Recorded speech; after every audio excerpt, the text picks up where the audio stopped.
Hi friends, ఇవాల్టి recipe దొండకాయ వేపుడు. ముందుగా స్టవ్ పైన ప్యాన్ పెట్టుకోవాలి. ఈ పదార్థాలని డ్రై రోస్ట్ చేసుకోవాలి. ప్యాన్ లో పల్లీలు వేసుకున్నాను. ఇవి బాగా వేయించుకోవాలి. ఇవి ఇలా ఫ్రై చేసుకున్న తర్వాత పక్కకు తీసుకొని పెట్టుకోవాలి.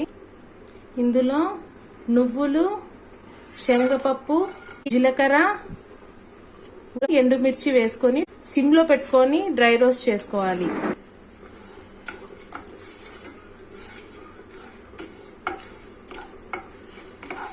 ముందుగా చూపించినవన్నీ డ్రై రోస్ట్ చేసుకొని ఇలా మిక్సీలో పౌడర్ చేసుకోవాలి. ముందుగా ప్యాన్ లో ఆయిల్ హీట్ చేసుకోవాలి. 1/2 kg దొండకాయ ముక్కలు యాడ్ చేసుకుంటున్నాను. ఇలా పొడవుగా కట్ చేసుకుంటే ఫ్రైకి టేస్టీగా ఉంటుంది. రుచికి సరిపడా సాల్ట్,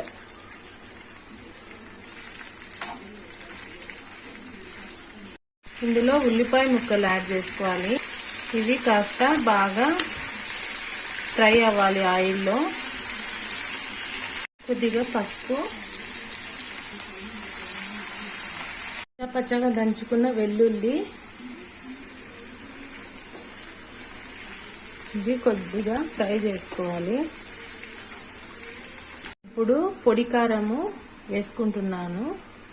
ముందుగా తయారు చేసుకున్నాం కదా, ఇలా కారం పొడి వేసుకున్న తర్వాత బాగా కలుపుకోవాలి.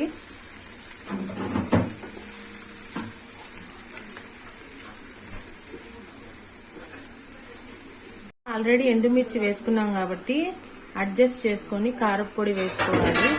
వేసుకొని బాగా కలుపుకోవాలి. ఆల్మోస్ట్ ఆల్ అయిపోయినట్టే. ఒక 2 minutes సిమ్ లోనే వేయించుకోవాలి. కరివేపాకు వేసుకోవాలి లాస్ట్ లో. ఎంతో టేస్టీ అయిన దొండకాయ వేపుడు ready. Please like and subscribe our YouTube channel Goldie kitchen magic world. Bye bye.